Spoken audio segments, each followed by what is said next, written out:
The world was already on edge, buzzing with speculation and whispered rumors about the future of the British monarchy, when an announcement unlike any other shattered the calm of royal expectations.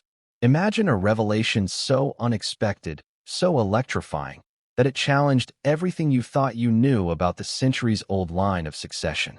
Imagine that the future of the crown, the throne that had stood as a symbol of continuity and tradition for hundreds of years, was suddenly thrown into question by a voice none of us anticipated, the Pope. On a quiet morning in the Vatican, Pope Leo XIV, a figure both revered and enigmatic, stepped forward to deliver a message that would ripple across nations. The words he spoke were precise, measured, and yet charged with a weight that seemed to bend reality itself. In his calm, deliberate tone, he stated something so shocking that historians, royal enthusiasts, and everyday citizens alike found themselves questioning the very framework of monarchy they had taken for granted. King Charles would not ascend the throne in the manner everyone expected. Instead, the path of succession, as if guided by divine hands and long-hidden plans, would bypass him entirely, placing Kate Middleton directly beside Prince William as queen. Before we continue, please hit the like button, subscribe to the channel, and turn on the notification bell for updates. At first, the statement sounded impossible. The idea of skipping a reigning monarch, particularly one as established and recognized as King Charles, was almost unthinkable. The British monarchy had survived revolutions, world wars, scandals, and crises of legitimacy, yet it had never faced a challenge quite like this. Succession had always followed a rigid, almost mechanical pattern, with centuries of tradition backing every transition. To suddenly suggest that this carefully maintained structure could be altered by prophecy and divine insight sent shockwaves through the corridors of power and the living rooms of ordinary citizens alike. Social media erupted within minutes. Headlines screamed with disbelief, from London to New York, from Sydney to Tokyo, capturing the incredulity of a public grappling with the reality of an unprecedented claim. Scholars scrambled to interpret the Pope's words, religious authorities weighed in, and political analysts debated the legal ramifications. But amid all the chatter, one question remained urgent and unanswered. What did this mean for the monarchy, for the nation, and for the individuals at the heart of this extraordinary revelation? To truly understand the gravity of this moment, one must appreciate both the historical weight of the British throne and the profound influence of papal insight in shaping not just religious, but often political, realities. For centuries, the Vatican had wielded a subtle yet undeniable power, guiding decisions and influencing outcomes behind the scenes. Pope Leo XIV, in particular, had cultivated a reputation as a meticulous observer of global events, someone who rarely spoke without profound intention. His revelation regarding the succession did not emerge from thin air. It was grounded in prophecy, interpreted through a lens of historical context, and supported by information that had been quietly circulated within select circles of the Vatican and royal advisors for decades. The notion that Kate Middleton, a figure often celebrated for her poise, intelligence, and dedication to public service, might be elevated directly to queen beside Prince William was not merely a personal triumph. It represented a seismic shift in the perception and function of monarchy itself. Yet, as the world attempted to absorb the implications, another layer of intrigue emerged. Pope Leo XIV's revelation was not presented as mere speculation or opinion. It was delivered with the solemnity of divine authority, invoking a prophecy that, according to him, had been safeguarded for generations. This prophecy was not widely known, even among the upper echelons of royal advisors, and its emergence now, in such a public manner, suggested that hidden currents of power and foresight had been operating behind the scenes, unseen and unacknowledged. What had been considered untouchable tradition, the sequence of kings and queens, was suddenly exposed as flexible, malleable, and subject to forces far beyond human planning. The Pope's statement hinted at secret royal plans, intricate strategies, and a convergence of destiny and choice that might ultimately place Kate in a position that seemed, until recently, unimaginable. As the public grappled with the news, it became apparent that the implications extended far beyond the palace walls. The monarchy had always been more than a family. It was a living institution, intertwined with governance, culture, and national identity. To bypass King Charles in favor of Kate Middleton was not just a personal or familial decision. It was a national event, one with ramifications for Parliament, for ceremonial traditions, and for the public's perception of authority and legitimacy. Questions arose almost immediately. How would Parliament respond? Would Charles accept the guidance of prophecy or resist it? How would William navigate this sudden, dramatic shift in responsibility and expectation? And most urgently, how would Kate herself rise to meet the extraordinary pressures of a throne she may never have anticipated occupying in such a direct, unprecedented way? These were not rhetorical concerns. They were urgent matters, carrying consequences that could redefine the monarchy in real time. Amid the swirling speculation, one cannot ignore the human dimension of this revelation. The lives of those at the center, Kate, William, and Charles, were instantly transformed. No longer could they operate solely within the confines of personal choice or public expectation. They were now participants in a story guided by prophecy, shaped by secret plans, and magnified by the gaze of the world. The emotional stakes were enormous. For Kate, the prospect of ascending to queen represented both honor and responsibility beyond measure. For William, it was a delicate balance of support, duty, and personal ambition. And for Charles, the experience was potentially disorienting, a challenge to his anticipated role and a test of character, resilience, and adaptability. The Vatican's revelation thus did not merely alter protocol. It reshaped the emotional and psychological landscape of the monarchy itself. Beyond the palace and the Vatican, the world's media apparatus leapt into action.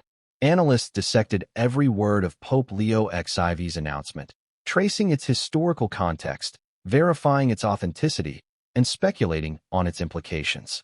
Journalists consulted historians, royal correspondents, and religious scholars to provide context, yet every angle seemed to amplify the same conclusion.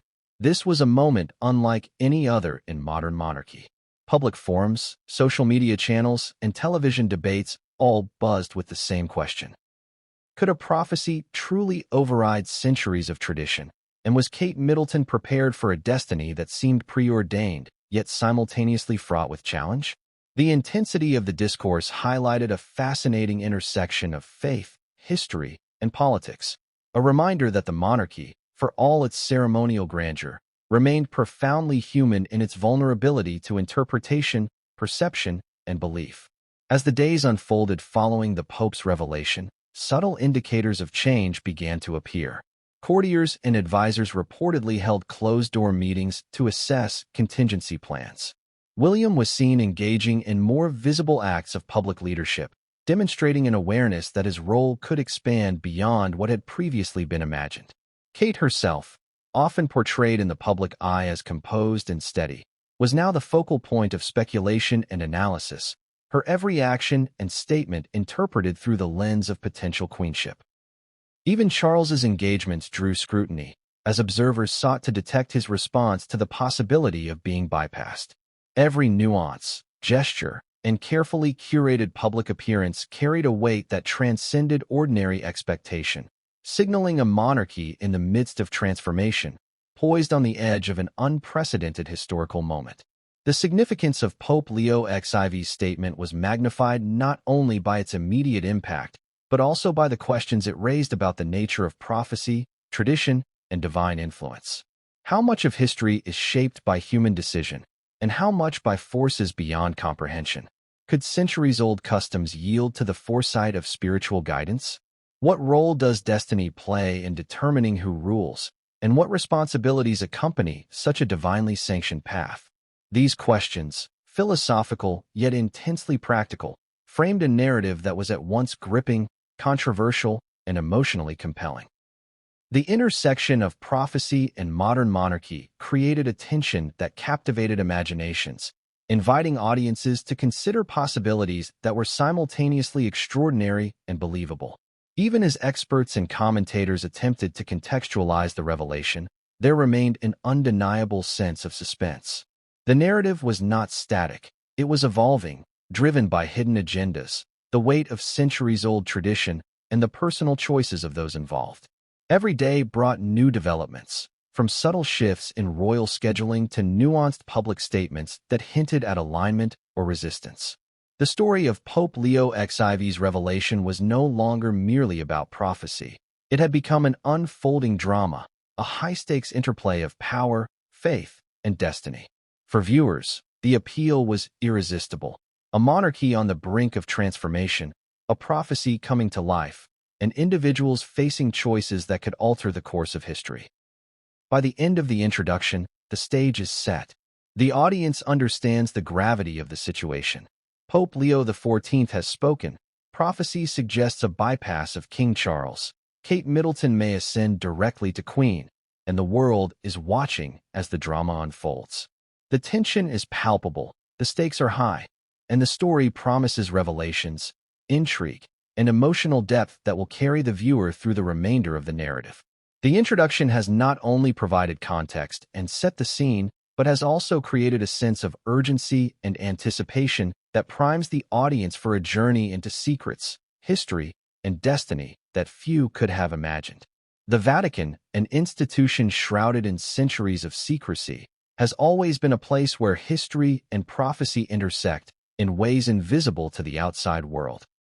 Behind the marble halls, intricate frescoes, and the ceaseless shuffle of ceremonial robes, powerful figures monitor, document, and interpret events that shape not only religious life, but political realities across the globe. Few outside this inner circle could imagine that the Vatican had, for decades, been quietly observing the British monarchy, meticulously tracking genealogies, personal behavior, public influence, and, most intriguingly, the signs of divine prophecy that, according to their records, pointed to extraordinary deviations in succession. Pope Leo XIV, a pontiff known for both his intellectual rigor and spiritual depth, was the culmination of decades of observation, research, and careful interpretation. It was during his early years as a young cardinal that Leo XIV first became aware of the prophecy. In the quiet of the Vatican archives, surrounded by stacks of dust-laden manuscripts and cryptic annotations, he stumbled upon a document that would ultimately change the course of his papacy. The parchment, written in a mix of Latin and early modern English, referenced visions that foresaw a moment when the established line of succession in England would encounter a divine intervention, a moment when the traditional heir, despite all appearances, would be bypassed, and a figure unassuming yet destined for greatness would ascend instead. The document, attributed to an anonymous monk from the late 17th century, was accompanied by marginal notes suggesting that it had been shared selectively with a few trusted figures in the Vatican over generations, always interpreted cautiously and never publicly disclosed. Over the years, Leo XIV developed a methodical approach to these prophecies. He cross-referenced historical patterns, examining events where royal expectations had diverged from reality. He noted occasions when heirs died unexpectedly, abdicated, or were otherwise unable to claim their anticipated positions. Each anomaly, he realized, could be a manifestation of the divine hand guiding the succession. The prophecy he had discovered hinted that this process was not capricious but deliberate, tied to virtues, decisions, and actions that aligned with divine purpose. It suggested a moment in contemporary times when the seemingly inevitable trajectory, King Charles ascending the throne, would be disrupted, and the path would instead elevate Kate Middleton alongside Prince William. Understanding the gravity of such a revelation, Leo XIV embarked on a years-long period of observation and verification. He met with scholars of English history, theologians well-versed in prophetic tradition, and even consulted with discreet informants who had long-standing access to the royal household. Every interaction was meticulously documented, analyzed, and weighed against the prophecy. The Vatican, far from being a passive observer, acted almost as a custodian of destiny, ensuring that when the time came to reveal the truth, it would be delivered with clarity, authority, and undeniable credibility. The Pope's decision to speak publicly was not made lightly.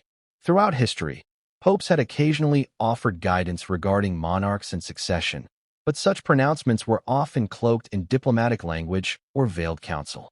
Leo XIV, however, recognized the urgency of the moment. The prophecy was reaching its fulfillment, and hesitation could result in confusion, destabilization, and a missed opportunity for clarity. Internal Vatican discussions had weighed potential repercussions. The reaction of the British public, the response of King Charles, the perception of global leaders, and the possible disruption of centuries-old ceremonial traditions. The risk was immense. Yet, Leo XIV concluded that prophecy demanded visibility, and truth demanded transparency. The preparation for the announcement involved meticulous coordination. Advisors, historians, and communications experts within the Vatican were tasked with ensuring that the Pope's message would be both comprehensible and authoritative. Statements were drafted, refined, and rehearsed. Each word was carefully chosen to convey certainty while remaining grounded in historical and spiritual context. The Pope himself practiced the delivery repeatedly, aware that a slip of phrasing could undermine decades of careful observation. He understood that the moment required both spiritual weight and practical clarity. He was not merely issuing a spiritual observation, but making a statement with tangible consequences for the line of succession, the monarchy, and the perception of divine oversight in human affairs. Simultaneously, behind the scenes, the Vatican had been in quiet communication with select advisors close to the royal family. These confidential channels ensured that when the Pope's declaration became public, it would not come as a complete shock to those most directly affected. While the majority of the world would react with awe and disbelief, trusted intermediaries were briefed and prepared to interpret the revelation in context, smoothing potential tensions and maintaining decorum. This unprecedented coordination between religious authority and royal insiders highlighted the complexity of the situation and underscored the Vatican's deep influence in matters often considered purely secular.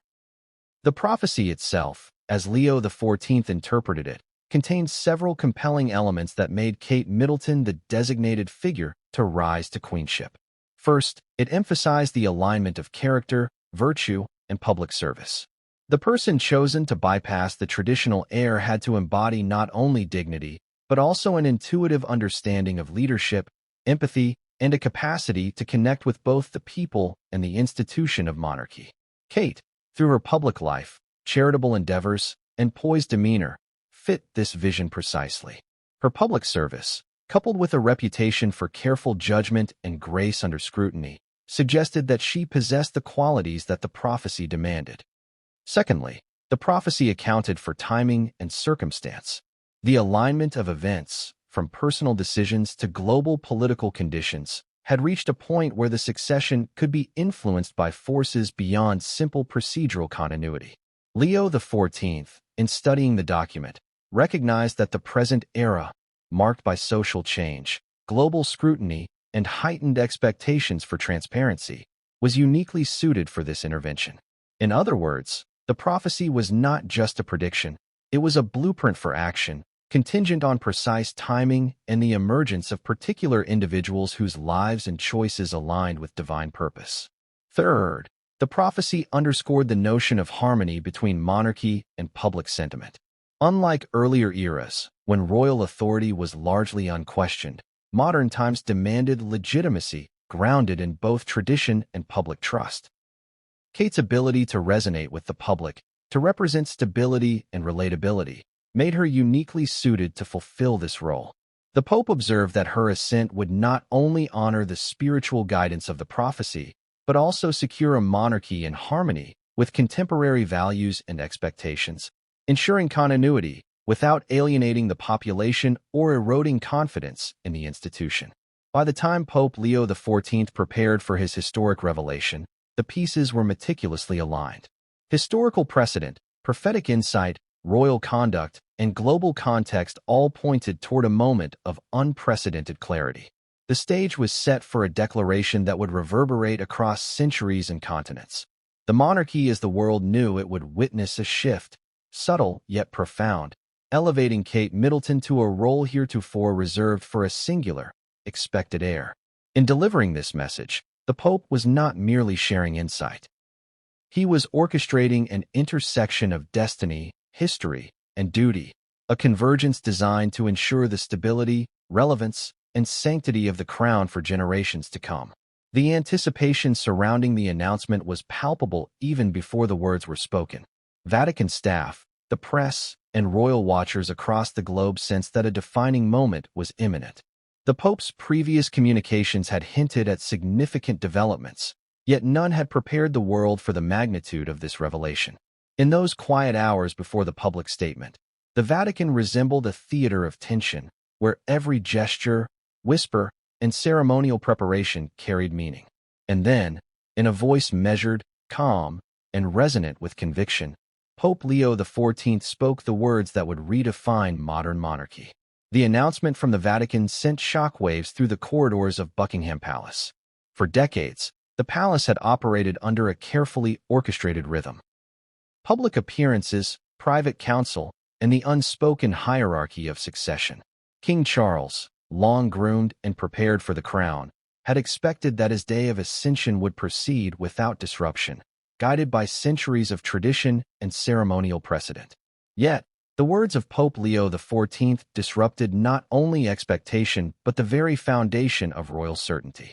In the hours following the public statement, the palace was a maelstrom of activity, though it remained outwardly calm. Senior aides convened emergency meetings, carefully parsing every detail of the Pope's message. Security officials heightened protocols, not out of fear of physical threats, but to maintain strict control over information leaks. Communications teams scrambled to draft statements that could acknowledge the Vatican's announcement without conceding internal upheaval. Each department, from household staff to senior advisors, sensed that the coming days would test both the monarchy's resilience and its public image. Within the inner sanctum of the royal residence, the atmosphere was tense and uncertain. King Charles, known for his measured demeanor and decades-long preparation for the crown, found himself grappling with a new reality he had never anticipated. The Pope's declaration suggested that, despite his lifetime of service, training, and preparation, the line of succession might bypass him in favor of a figure both familiar and profoundly emblematic of modern Britain, Kate Middleton. For Charles, the revelation struck at the heart of both personal pride and institutional expectation. Private conversations with trusted aides revealed a mixture of disbelief, concern, and a gnawing awareness that centuries of tradition were suddenly in question. Prince William, for his part, experienced a complex mixture of relief, responsibility, and apprehension. As the immediate heir under the new interpretation of events, he faced a sudden acceleration of responsibilities. While he had been meticulously trained for kingship, the nuances of navigating a transition mediated by both religious authority and public perception added an unprecedented layer of complexity. Behind closed doors, William and Kate held private discussions, weighing the implications of the prophecy and the Pope's statement. Their focus was on how to maintain dignity, protect the institution, and present a unified front to the public while grappling with the emotional and political intricacies of a shift so dramatic it could redefine the monarchy. Kate herself confronted the weight of the revelation with grace, but also with a quiet, calculated awareness. The idea of ascending to queenship directly alongside William, bypassing Charles, demanded not only emotional resilience, but strategic thought. Kate's advisors worked around the clock to craft her public messaging, emphasizing continuity, service, and stability, while privately preparing for the intense scrutiny that inevitably accompanies extraordinary events. Every detail, from public appearances to charity work, was now evaluated through the lens of prophecy fulfillment. Each choice was amplified, dissected, and interpreted as a symbol of legitimacy and alignment with the divine narrative suggested by Pope Leo XIV. Meanwhile, tensions within the palace extended beyond the immediate royal household. Extended family members, accustomed to defined roles and expectations, found themselves navigating uncharted territory. Cousins, dukes, and senior advisors all contemplated how their positions might shift as the implications of the Pope's announcement unfolded. Allegiances were quietly tested. Some expressed loyalty to Charles, while others saw the opportunity to align with the emerging centrality of William and Kate. Subtle power plays, whispers in corridors, and discreet consultations painted a picture of a palace quietly bracing for both internal recalibration and public scrutiny. One of the most fascinating dynamics emerged in the juxtaposition of tradition and prophecy. Historically, the British monarchy had adhered to well-established protocols, with succession dictated by birthright, parliamentary statute, and centuries of precedent. Yet here was a situation where spiritual authority, embodied by the Pope's revelation, intersected with temporal authority. Advisors debated fiercely whether the monarchy's legal frameworks could accommodate such a shift without public backlash or constitutional complications. The conversations were not merely hypothetical. They demanded immediate action to prevent confusion, maintain stability, and reassure both domestic and international observers that the institution remained coherent, legitimate, and unshakable. In private chambers, Charles consulted with legal and constitutional experts, probing every possible scenario. Could he formally contest the Pope's interpretation? Would public perception support resistance? Or would the monarchy be seen as defying a spiritual pronouncement of immense weight? The discussions revealed a tension that was as much psychological as political. For Charles, the challenge was not simply managing protocol, but reconciling personal pride, public duty, and the acknowledgement of forces, spiritual, historical, and prophetic, beyond his control. Each moment of reflection underscored the precariousness of the situation and the enormity of the choices he faced. Across the palace, staff members noticed subtle shifts in routine. Courtiers and aides, previously operating with predictable schedules, found themselves acting in anticipation of events that had no historical precedent. Security protocols were quietly adjusted, media liaisons intensified briefings, and even ceremonial arrangements were reconsidered.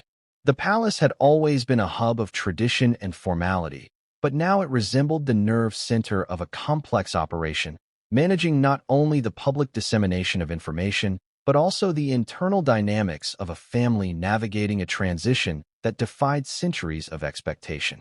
Public perception, of course, was a critical factor in the unfolding drama. The monarchy relies on both reverence and relatability.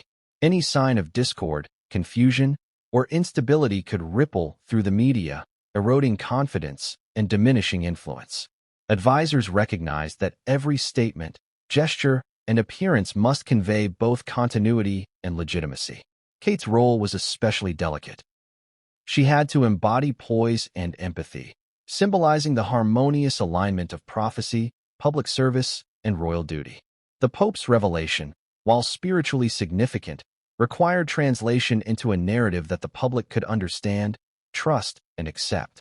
This careful orchestration of response also extended to international audiences. The British monarchy, though primarily a national institution, is observed globally. Diplomats, foreign leaders, and international media were closely monitoring developments. Any misstep could trigger speculation, political commentary, or cultural misunderstanding. Advisors worked tirelessly to coordinate messaging, manage appearances, and maintain the delicate balance between tradition, spiritual authority, and global perception. Each decision was weighed for its long-term impact on the monarchy's reputation, credibility, and symbolic significance. By the end of the first day following the announcement, Buckingham Palace had become a microcosm of tension, anticipation, and strategic foresight. The royal household operated under intense scrutiny, balancing protocol, prophecy, and public expectation. Every conversation, decision, and gesture carried amplified significance, reflecting the unprecedented convergence of religious authority, historical tradition, and contemporary relevance. As the first public reactions began to trickle in, a broader pattern emerged. The world was captivated, divided, and emotionally invested. Commentary ranged from awe to skepticism, support to outright disbelief. Analysts debated the legal, political, and symbolic ramifications, while the public engaged in impassioned discussion over social media and news forums. The monarchy, often viewed as a distant and ceremonial institution, suddenly became the focal point of global attention, its every action interpreted through the lens of prophecy and spiritual endorsement. For the royal family, the next steps would be critical. How would they integrate the Pope's revelation into their public narrative? Could they maintain cohesion while honoring centuries of tradition? Would the public accept a shift that defied historical expectations? And perhaps most pressing, How would King Charles navigate his own personal and institutional role in a moment when prophecy had declared a path divergent from his anticipated reign? The answer to these questions would define the monarchy for decades to come. The palace, in all its splendor, had never faced a moment so simultaneously delicate and decisive. Within its walls, whispers of destiny, power, and duty intertwined, setting the stage for an unfolding drama that would challenge assumptions, provoke debate, and ultimately reshape. The announcement from Pope Leo XIV was unlike any the United Kingdom had experienced in recent history. For centuries, the British public had internalized the notion of a stable, predictable line of succession, a clearly defined path from Elizabeth II to Charles, then to William, and beyond. That order, deeply ingrained in public consciousness, had framed the monarchy not only as an institution but as a symbol of continuity and national identity. Overnight, that framework was called into question. The Pope's declaration suggested that, despite expectation and preparation, King Charles might not ascend as sovereign, and instead, Kate Middleton could assume the role of queen beside William. The reverberations of this revelation were immediate, profound, and, for many, deeply unsettling. News outlets across the country scrambled to cover the story, often with conflicting interpretations, analyses, and speculations. Television networks interrupted regular programming with special bulletins, while newspapers raced to publish editions that could explain the unprecedented scenario. Headlines blared with words designed to capture attention. Monarchy upended by Vatican revelation. Charles bypassed. Kate's rise confirmed. Royal prophecy shocks nation. Social media amplified these headlines, allowing instant dissemination of opinion, debate, and emotional reaction from citizens across the United Kingdom. Every tweet, post, and comment was analyzed and shared, creating a feedback loop of fascination and concern. At the heart of the public reaction was a mixture of disbelief, excitement, and anxiety. Loyalists to Charles expressed concern for the stability of the monarchy, fearing that bypassing the expected line of succession could undermine centuries of constitutional precedent. Many of these individuals questioned whether such a shift could be legally and politically viable, invoking debates about parliamentary authority, constitutional law, and historical continuity. For them, the Pope's statement challenged not only their expectations, but also the very fabric of British governance. Meanwhile, supporters of William and Kate seized on the revelation with enthusiasm. For decades, William and Kate had cultivated a public image of grace, competence, and relatability. Their charitable endeavors, media appearances, and carefully managed persona had positioned them as a modern embodiment of monarchy, accessible, compassionate, and socially aware. The Pope's endorsement of a path favoring Kate's ascension was seen by many as validation of their leadership, a symbolic confirmation that the monarchy could evolve while maintaining legitimacy. Public opinion, often fickle yet influential, began to shift in response to this perception of divine sanction. The media frenzy was relentless. Pundits, analysts, and commentators debated the ramifications with fervor, drawing on history, law, and theology to interpret the Pope's statement. Newspapers published lengthy analyses examining past instances of monarchical deviation, exploring the intersection of religious authority and constitutional process. Television networks hosted panels featuring historians, legal experts, and cultural commentators, each offering their perspective on how the monarchy might navigate this uncharted territory. The coverage was exhaustive, often speculative, and consistently aimed at capturing both the imagination and concern of viewers. Social media, in particular, became a central stage for public discourse. Hashtags surged, trending worldwide as citizens expressed shock, curiosity, and debate. Some focused on the potential implications for King Charles personally, while others speculated about Kate's role as a modernizing influence on the monarchy. Memes, videos, and commentary proliferated, reflecting a society captivated by the drama unfolding at the highest level of national leadership. Citizens engaged in heated discussions about tradition versus prophecy, constitutional legality versus divine interpretation, and the symbolic meaning of the monarchy in contemporary Britain. Within this climate of intense scrutiny, cultural analysts began to explore the deeper significance of the Pope's announcement. For many, The revelation represented more than a matter of succession. It was a moment that challenged assumptions about authority, legitimacy, and the evolving relationship between monarchy and society. Debates emerged regarding the relevance of hereditary power in a modern democracy, the influence of religious guidance on temporal leadership, and the role of public sentiment in shaping national governance.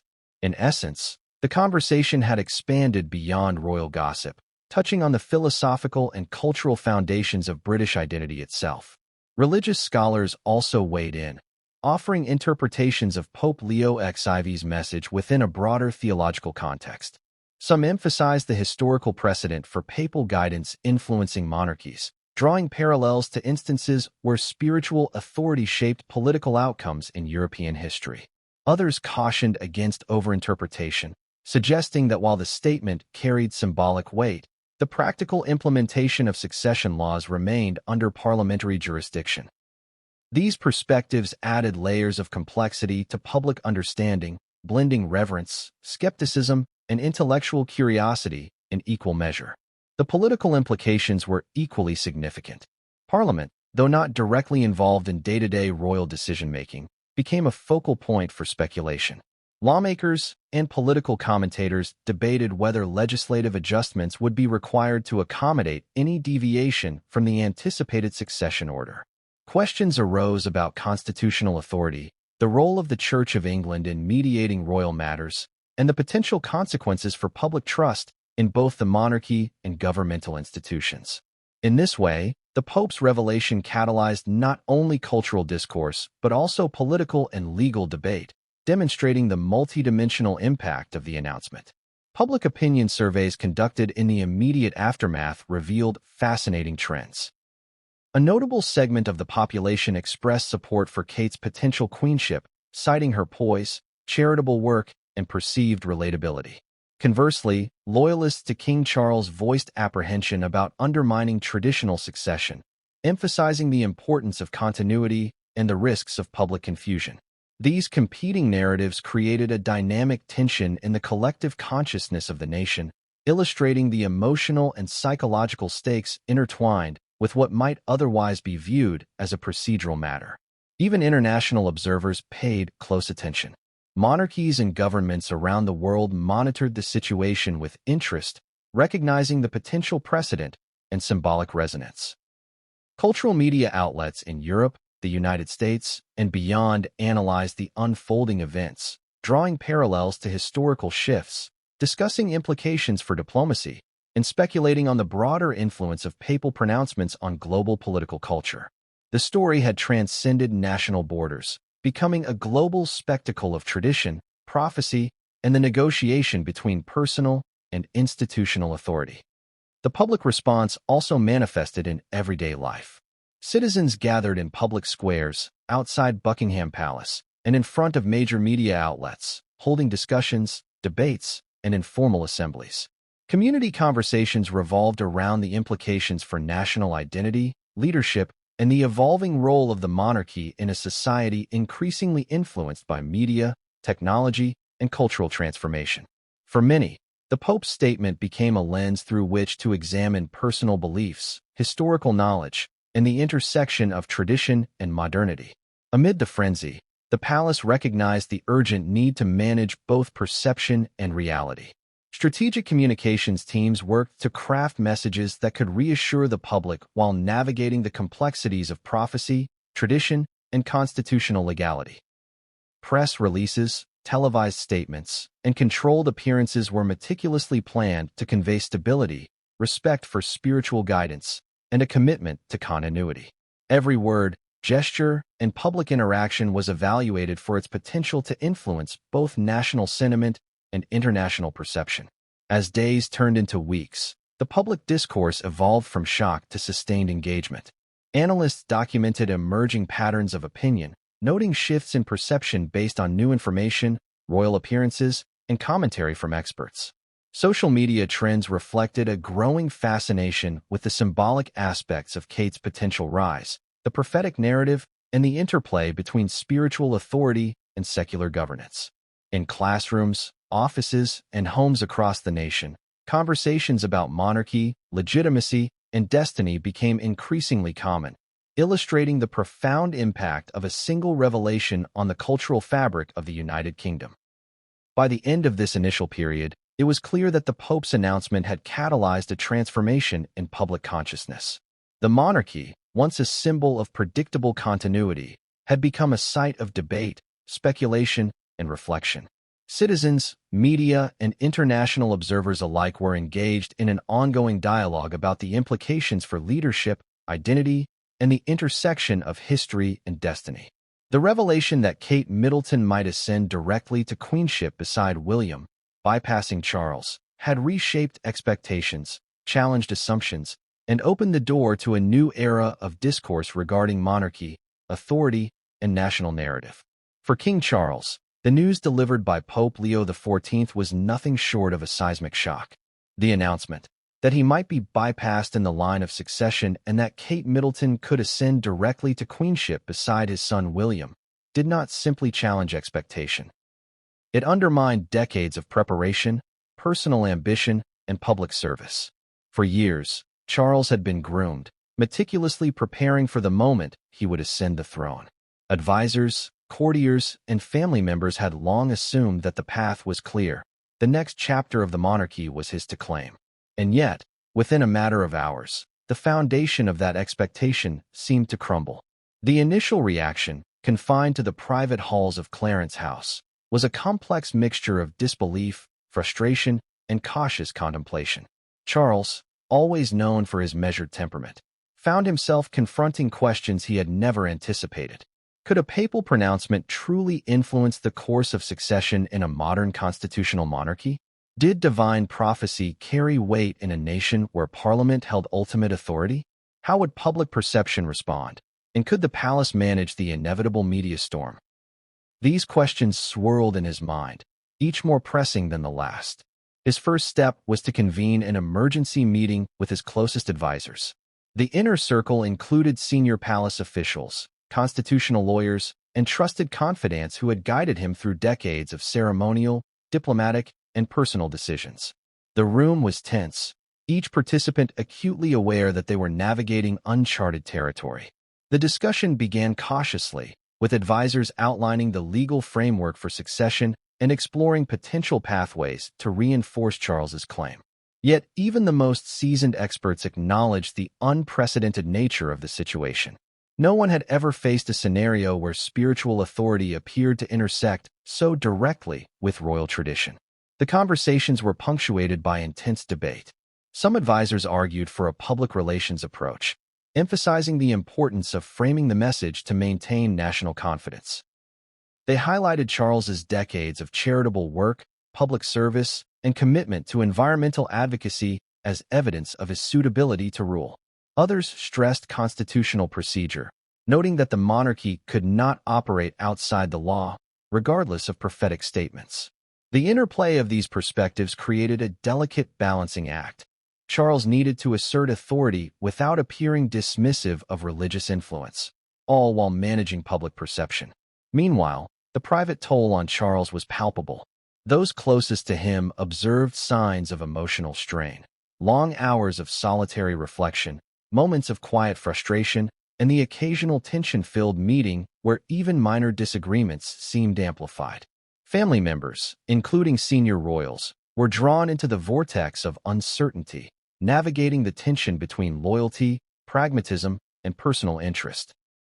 Within the palace, courtiers speculated about potential outcomes, the ripple effects of public reaction, and the implications for ceremonial protocol.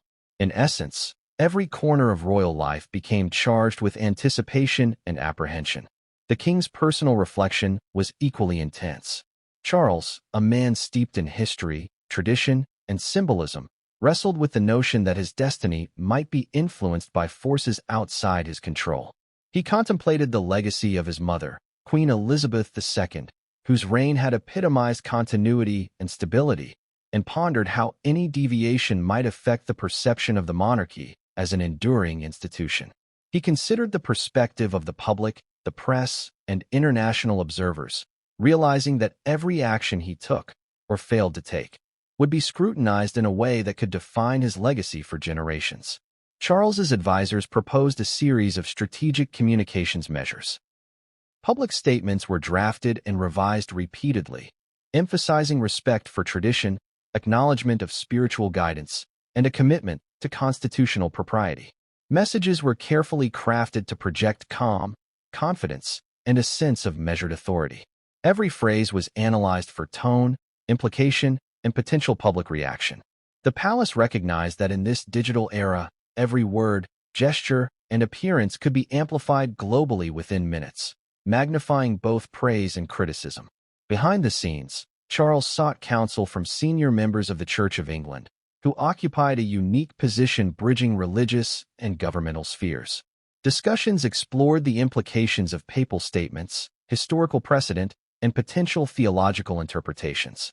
Clerical advisors emphasized diplomacy, cautioning against direct confrontation with spiritual authority, while also underscoring the constitutional boundaries that define the monarchy's powers. These discussions highlighted the intricate interplay of faith, law, and tradition that characterized the British monarchy in the modern age. Simultaneously, palace security and operational teams began contingency planning for a range of scenarios. Protocols for public appearances, royal ceremonies, and official communications were reviewed, with particular attention to events that could be affected by questions of legitimacy or public sentiment. Every potential outcome was considered: how to address media inquiries, manage potential protests, and maintain the dignity and continuity of the monarchy. These preparations were executed quietly, without drawing public attention, reflecting the palace's need to maintain order amid uncertainty. The emotional dimension of the king's response was also intertwined with family dynamics. Conversations with Prince William and Kate Middleton became increasingly delicate, framed by loyalty, duty, and personal ambition. The potential for tension was clear. William had long been positioned as heir apparent, his public image carefully cultivated to embody the future of the monarchy. Kate, similarly, had navigated the complexities of royal life with poise and discretion. Charles had to reconcile his personal feelings, the expectations of the monarchy, and the evolving realities suggested by Pope Leo XIV. Private letters and correspondence circulated within the palace, outlining strategies for navigating the crisis. Legal memos detailed constitutional interpretations, historical precedent, and potential avenues for parliamentary consultation. Psychologists and royal advisors explored the personal impact on Charles, advising measures to maintain composure, manage stress, and engage with the public strategically. Every layer of palace life became a theater for careful deliberation, with the king at its center. Publicly, Charles maintained a composed facade, attending scheduled events with measured dignity. Yet insiders reported that even routine engagements were underscored by strategic intent. Each smile, handshake, and speech was crafted to reinforce stability, authority, and continuity. The contrast between public composure and private deliberation was striking, reflecting the dual pressures of personal emotion and institutional responsibility. Internationally, royal watchers speculated endlessly. Diplomats, historians, and commentators debated the implications of papal intervention in succession, framing the situation as a potential turning point for constitutional monarchy worldwide. Could religious pronouncements influence the trajectory of hereditary leadership in a secular nation? How might other monarchies respond if precedent was set in Britain? These questions fueled both serious analysis and sensationalized coverage, contributing to the global intensity of the moment. Amid these swirling pressures, Charles remained steadfast in one principle: the monarchy must endure. Despite uncertainty, personal frustration, and the weight of prophecy, he focused on safeguarding the institution, ensuring continuity, and projecting resilience. Meetings, briefings, and planning sessions became both routine and extraordinary, a testament to the gravity of the situation and the king's commitment to navigate it with care. The palace hierarchy, too, was forced to adapt. Courtiers, aides, and senior officials shifted priorities, reassigning responsibilities and preparing for scenarios previously unconsidered. Contingency planning extended to ceremonial events, succession protocols, and public engagement strategies. Even minor decisions, how to schedule appearances, how to structure speeches, which titles to emphasize, became strategic tools in managing perception, authority, and legitimacy. As days progressed, Charles developed a framework for engagement. Measured public appearances, strategic communications, private consultations with family and advisors, and continued monitoring of public sentiment. The approach balanced tradition with innovation, emphasizing constitutional authority, respect for spiritual guidance, and careful management of the monarchy's symbolic significance. Ultimately, King Charles's response to Pope Leo XIV's revelation was a study in composure, strategy, and resilience under pressure. The intersection of prophecy, public perception, and constitutional law created unprecedented challenges, yet also revealed the capacity of the monarchy to adapt, reflect, and assert authority in a rapidly changing social and political environment. The nation watched closely, international observers analyzed each decision, and the palace worked tirelessly to navigate an extraordinary moment in British history.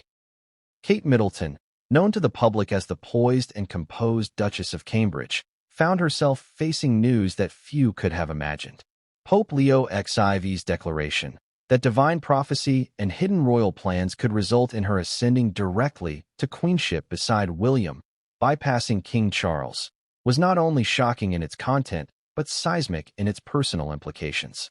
Unlike Charles, whose path had been long established and meticulously prepared for, Kate's trajectory had been carefully navigated but never expected to pivot so dramatically. The weight of possibility, potential public scrutiny, and historic consequence rested upon her shoulders almost immediately. The initial moment of comprehension was intensely private. Kate, in the quiet of Anmer Hall, sat with William, absorbing the words of the papal announcement through official channels and the confidential briefing provided by senior palace aides. Her first thoughts were a mixture of disbelief, cautious consideration, and an acute awareness of responsibility. This was not merely a personal accolade or promotion. It was a potential pivot point in the history of the monarchy itself, an event that would be analyzed, debated, and remembered for centuries. Kate's private reflections were profound. She considered her journey from commoner to duchess, the challenges she had faced, the meticulous care with which she had embraced royal protocol, the public appearances, charitable initiatives, and relentless media scrutiny. Every decision, every public smile, and every carefully curated image had prepared her, unknowingly, for this very moment. Yet the scale of this revelation demanded a reconsideration of identity, role, and future responsibilities. How would she balance the symbolic and ceremonial duties of queenship with her personal life? How could she maintain authenticity while stepping into a position of historic significance? These questions weighed heavily on her mind. The Duchess' first step was to seek counsel from trusted confidants within the royal circle. Senior aides, personal secretaries, and family advisors were consulted discreetly. Discussions ranged from the practical, how to structure daily responsibilities, what ceremonial obligations might be required, to the strategic, including how to navigate potential media scrutiny and public perception. Every conversation was approached with care, acknowledging both the unprecedented nature of the situation and the delicate balance of duty and personal agency. Kate's emotional intelligence became a critical asset. She understood that public composure was essential, yet private processing could not be rushed. She engaged in thoughtful reflection, meditation, and private discussion with William, weighing both immediate reactions and long-term implications. William, ever the partner and confidant, provided support while also sharing his own perspective on navigating royal responsibility and public expectation. Their partnership, already a focal point of media fascination, now faced the test of historical magnitude. One significant area of focus was public communication. Kate and her advisors deliberated on the subtle art of projecting authority, grace, and humility simultaneously. Public statements, engagements, and appearances would need to reflect not only her personal character, but also the evolving perception of monarchy in the 21st century. Kate considered historical precedent, examining previous transitions and instances where public perception had shaped the effectiveness of royal authority. She understood that every gesture, every word, and every appearance would be analyzed with unparalleled scrutiny. Simultaneously, the Duchess contemplated her relationship with Charles. The papal announcement, while not legally binding, introduced tension and the potential for delicate negotiation. Kate reflected on the balance between loyalty to William, respect for Charles, and her own emerging role. Family dynamics, long managed with care and subtlety, now required reconsideration. How would Charles perceive her preparedness for queenship? How could she navigate potential conflict while maintaining dignity, respect, and alignment with institutional expectations? These considerations became central to her private deliberations. Kate also turned her attention to personal readiness. Queenship, unlike other public roles, demanded a lifelong commitment, deep understanding of constitutional duties, and the ability to embody both symbolism and leadership. Kate reviewed historical guides, ceremonial manuals, and constitutional texts, preparing herself mentally for the responsibilities that might soon be realized. Her preparation was meticulous. She considered charitable patronages, international diplomacy, ceremonial duties, and domestic obligations. Each element was analyzed not only for procedural accuracy, but also for its impact on public perception and legacy. The Duchess' charitable initiatives, a hallmark of her public persona, were suddenly contextualized within a larger framework of potential authority. Projects in mental health, education, and social welfare now intersected with the symbolic power of queenship. Kate considered how her advocacy could influence public policy, social consciousness, and international perception, recognizing that a new role would amplify both responsibility and scrutiny.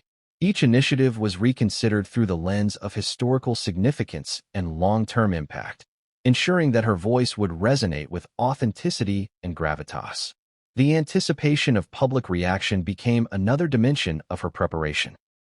Kate and her communications team analyzed media patterns, social commentary, and public sentiment, identifying potential challenges and opportunities. Strategic planning included managing interviews, public statements, and engagements that might reflect on both her suitability and the monarchy's stability. Kate understood that public trust was both fragile and essential, and that every action must be guided by foresight, empathy, and clarity. As discussions progressed, Kate also considered the international stage. Diplomats, heads of state, and foreign dignitaries had long interacted with the monarchy as a symbol of national continuity. Any alteration to traditional succession patterns, particularly one influenced by papal revelation, would resonate globally. Kate explored historical parallels, potential diplomatic challenges, and the optics of leadership transitions, ensuring that her approach balanced respect for tradition with strategic foresight. Throughout this period, Kate maintained a disciplined schedule, balancing reflection, research, and practical preparation. Early mornings were devoted to review of ceremonial texts and constitutional guidelines. Midday consultations with advisors, aides, and William allowed for strategic alignment. Evenings were often reflective, with private journaling and meditation providing clarity amid uncertainty. This structured approach allowed Kate to navigate emotional and strategic demands simultaneously, preparing her for both immediate and long-term challenges. Kate's internal narrative also emphasized resilience and discretion. Understanding the historical scrutiny she would face, she committed to careful public behavior, private reflection, and measured communication. Every decision was weighed against the potential for precedent-setting, public interpretation, and familial impact. Kate's awareness of her dual role as a partner to William and a potential queen guided her every thought, decision, and action. As the days unfolded, Kate's confidence began to solidify.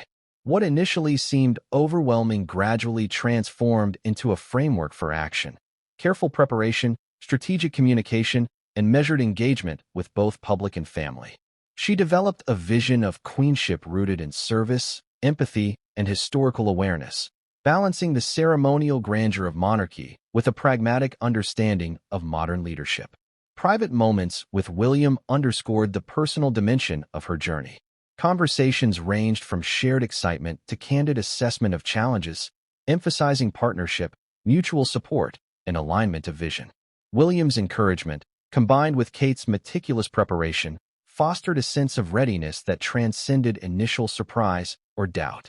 Together, they began to conceptualize a future in which Kate could assume queenship with authority, grace, and a commitment to continuity. Kate also considered the symbolic significance of her ascension. She reflected on Queen Elizabeth II's legacy, the public expectations of monarchy, and the historical importance of gender, partnership, and influence. Her reflections were not abstract. They were grounded in practical considerations, historical knowledge, and acute awareness of public sentiment. Each step in her preparation was informed by these layers of meaning, ensuring that potential queenship would be both strategically sound and historically resonant. By the end of the week, Kate had emerged not only prepared but resolute. She had navigated the initial shock, conducted extensive consultations, and developed a structured plan for both public engagement and private deliberation. The balance of duty, personal agency, and historical significance became the guiding principle of her actions. In this period of unprecedented revelation, Kate's composure, intellect, and foresight allowed her to transition from reaction to strategic readiness, positioning her as a figure of authority, dignity, and historical significance. Prince William, heir apparent and long groomed for the responsibilities of the British monarchy, found himself at a crossroads unlike any he had previously faced. The announcement from Pope Leo XIV that divine prophecy, coupled with hidden royal contingency plans, might allow Kate Middleton to ascend directly to queenship beside him, effectively bypassing King Charles, presented both an unprecedented opportunity and a monumental challenge. As he absorbed the news, William experienced a complex cascade of emotions: awe, disbelief, strategic caution, and a profound sense of responsibility. In the initial moments, William's reaction was deeply personal. He recognized the historical significance immediately. While he had been prepared for the eventual succession to the throne in a conventional sense, this revelation shifted the trajectory, introducing layers of nuance and expectation that required careful consideration. The immediate question that occupied his mind was how to honor both the sanctity of tradition and the transformative potential that this papal declaration suggested. William understood that the eyes of the world and history itself were now upon him. His first step was private consultation. In the solitude of Kensington Palace, William convened with trusted advisors, senior royal aides, and constitutional experts. Each discussion was deliberate and precise, aimed at unpacking the implications of a papal announcement intersecting with royal succession.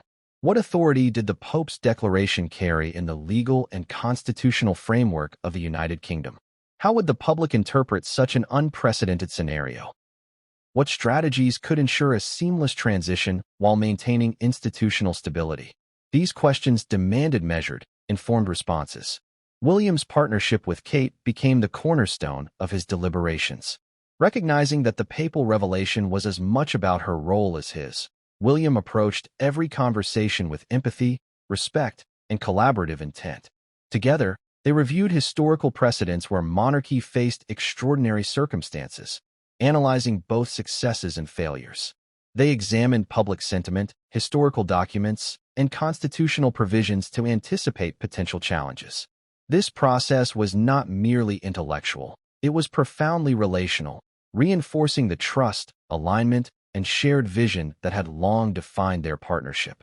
One critical consideration was public perception. William understood that any deviation from established succession norms could invite scrutiny, controversy, and even dissent. The monarchy's legitimacy, long built on centuries of tradition, relied heavily on the public's perception of continuity and propriety. William, aware of the delicate balance between modern relevance and historical authority, began strategizing ways to communicate a sense of inevitability, stability, and intentionality, ensuring that both domestic and international audiences would interpret the transition as thoughtful rather than chaotic. At the same time, William contemplated the familial implications. His relationship with Charles, though respectful and rooted in duty, would now be tested by circumstances outside conventional preparation. William reflected on the importance of honoring his father's role, mitigating potential tension, and maintaining the cohesion of the royal family. He considered meetings with Charles, structured discussions with senior family members, and carefully mediated conversations designed to address concerns, align understanding, and secure support. William understood that internal harmony was as crucial as public messaging in navigating this historic moment. Beyond politics and family dynamics, William engaged in personal reflection. He recognized that the mantle of potential co-sovereignty with Kate carried immense responsibility. This was not a ceremonial honor. It was a charge to embody leadership, protect the integrity of the monarchy, and steward both national and international expectations. William pondered the qualities necessary to lead effectively: empathy, decisiveness, discretion, and adaptability. Each decision he faced required alignment with these principles, ensuring that his actions would be both morally grounded and strategically sound. The prince's attention also turned to international considerations. As a figurehead recognized globally, William understood that foreign governments, diplomats, and media would scrutinize any alteration in succession patterns. Historical precedent demonstrated that shifts in monarchy often reverberate beyond national borders, influencing diplomacy, public relations, and international alliances. William and his advisors developed comprehensive contingency plans for international communication, ensuring clarity, respect for protocol, and reinforcement of the monarchy's enduring legitimacy. Throughout this period, William maintained an intensive schedule. Mornings were dedicated to briefings and strategic review, afternoons to consultations and family discussions, and evenings to reflection and planning with Kate. The balance of public, private, and advisory responsibilities was delicate. Every moment required intentional focus. William's discipline, foresight, and dedication to both duty and partnership positioned him to navigate these unprecedented circumstances with poise. William also grappled with the symbolic dimensions of potential queenship for Kate. He recognized that her ascension was not merely personal recognition, but a reflection of changing societal expectations and historical opportunity. He considered how her qualities, grace, empathy, intelligence, and public service, would complement his own leadership, creating a model of partnership for a modern monarchy. The alignment of values, vision, and approach became central to their shared strategy, ensuring that the public narrative reinforced both legitimacy and inspiration. An unexpected dimension of William's preparation involved communication with the press and public. While initially, all discussions were confidential, the prince anticipated eventual disclosure and the inevitable speculation. He and his advisors considered every potential media narrative, from supportive coverage to critical scrutiny, developing a cohesive messaging strategy designed to reinforce stability, partnership, and foresight. William understood that the monarchy's credibility rested as much on perception as protocol, and strategic communication became an integral component of readiness. Another layer of complexity was ethical reflection. William weighed personal ambition against duty, understanding that any perception of opportunism could undermine legitimacy. He considered the broader implications of his actions, seeking to balance ambition, moral responsibility, and institutional integrity. Consultations with ethical advisors, clergy, and trusted confidants provided frameworks for decision-making that aligned with both personal values and public expectations. As days progressed, William's clarity and confidence grew. The initial shock transformed into strategic focus, emotional alignment with Kate, and a deep understanding of the responsibilities ahead. He developed structured plans for public engagement, internal communication, international diplomacy, and personal preparation, ensuring that every action was deliberate, coordinated, and historically informed. Private moments with Kate reinforced the importance of partnership. They discussed succession scenarios, potential public reaction, and the vision for a monarchy that honored tradition while embracing modern expectations. Their dialogue was candid, empathetic, and forward-looking, reflecting both personal intimacy and strategic alignment. These discussions solidified their collective readiness to face both challenges and opportunities with clarity, dignity, and foresight. By the end of the week, William had transformed from a prince absorbing unexpected news into a strategist, partner, and potential co-sovereign ready to navigate the complexities of modern monarchy. His approach combined foresight, empathy, discipline, and historical awareness, ensuring that both he and Kate were prepared to step into roles of profound significance. The weight of destiny, once daunting, had become a guiding framework for deliberate action, aligning personal readiness with historical responsibility and public expectation.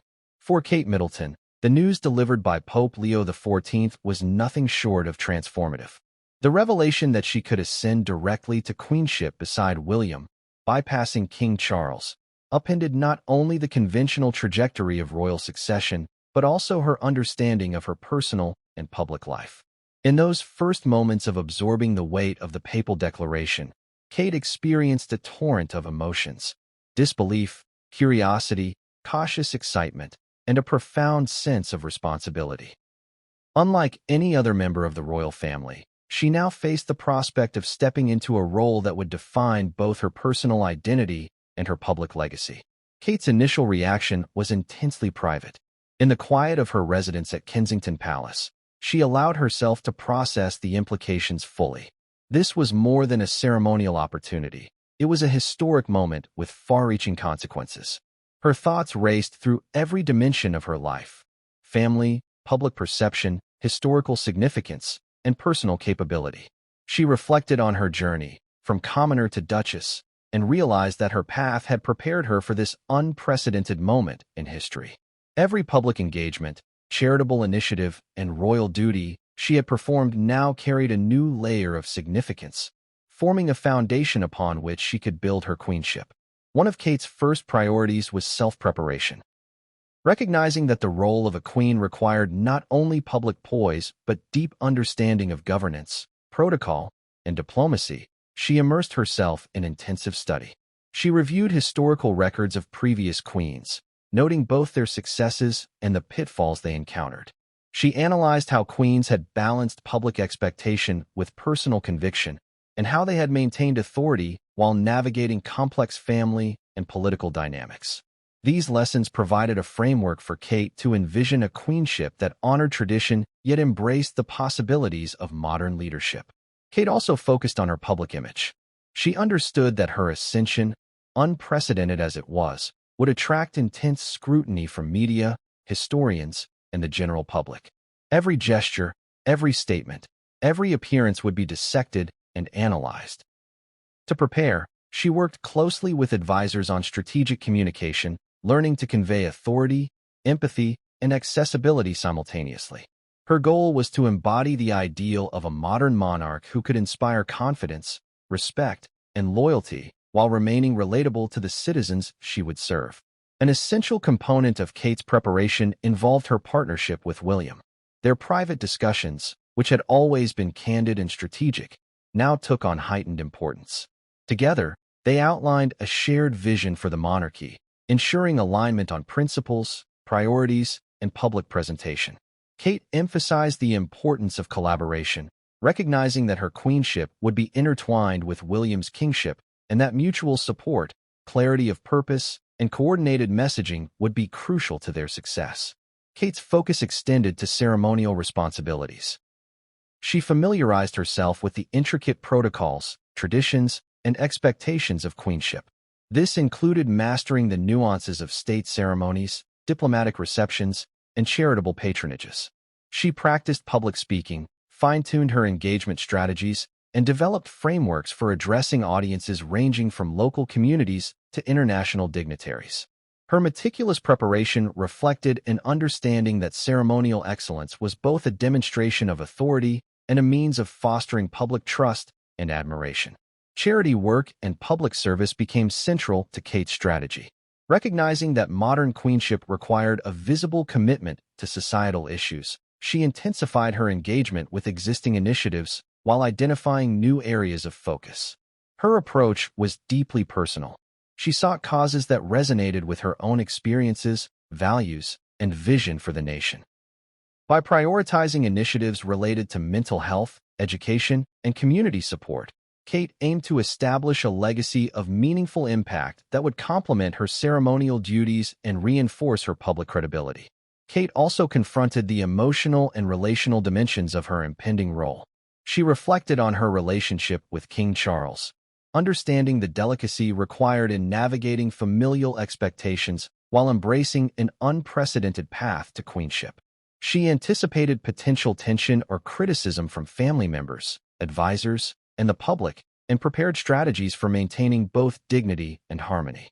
Kate's approach emphasized empathy, tact, and strategic foresight, ensuring that her ascent would not be perceived as divisive, but rather as a natural evolution aligned with both divine prophecy and historical opportunity. International considerations became a significant aspect of Kate's preparation. She recognized that her role as queen would carry global visibility and influence, shaping perceptions of the British monarchy abroad. She studied diplomatic protocols, cultural sensitivities, and international relations, aiming to develop a presence that would command respect and foster goodwill. This global perspective underscored her understanding that queenship was not merely a domestic honor, but a position with profound international responsibility. Kate's engagement with media and public perception was deliberate and strategic. She worked to balance visibility with discretion, ensuring that her actions reflected authenticity while reinforcing authority. Every interview, public appearance, and charitable initiative was designed to communicate competence, compassion, and vision. Kate understood that modern queenship required not only adherence to tradition, but also an acute awareness of how public narratives shape perception and legitimacy. Personal reflection played a critical role throughout this preparation. Kate devoted time to considering her own values, strengths, and aspirations. She explored what kind of queen she wished to become, what legacy she wanted to leave, and how she could align personal fulfillment with public duty. These reflections informed her strategy, ensuring that her queenship would be guided not only by external expectations, but also by a deeply held sense of purpose and integrity. In the weeks following Pope Leo XIV's revelation, Kate's transformation from duchess to potential queen was both internal and public. Internally, she cultivated confidence, knowledge, and emotional resilience. Publicly, she refined her presence, messaging, and engagement strategies. Every decision, action, and communication was deliberate, reflecting a holistic approach that balanced tradition, modernity, personal values, and public expectation. Kate's partnership with William remained the cornerstone of her preparation. Together, they developed a cohesive vision for their reign, integrating ceremonial duties, public service, international diplomacy, and strategic communication. Their collaboration was marked by mutual respect, shared ambition, and a deep understanding of the historical significance of their potential roles. This partnership ensured that their ascension would be experienced as a unified, deliberate, and credible transition rather than a moment of disruption or controversy. As the anticipation of their potential queenship grew, Kate also considered the long-term implications of her role. She explored how she could influence policy, champion social causes, and shape public discourse while respecting constitutional boundaries. Her approach combined pragmatic strategy with visionary leadership, reflecting a commitment to both immediate responsibilities and enduring legacy. Throughout this transformative period, Kate's focus was unwavering. She balanced personal reflection, strategic planning, public engagement, and partnership with William to prepare for a queenship that was unprecedented, historically significant, and globally visible. By integrating historical awareness, public responsibility, ethical reflection, and personal growth, she positioned herself to step into her role with confidence, poise, and purpose, ready to embrace the challenges and opportunities of an extraordinary destiny. The moment Pope Leo XIV's revelation became known within royal circles, King Charles experienced a maelstrom of emotions.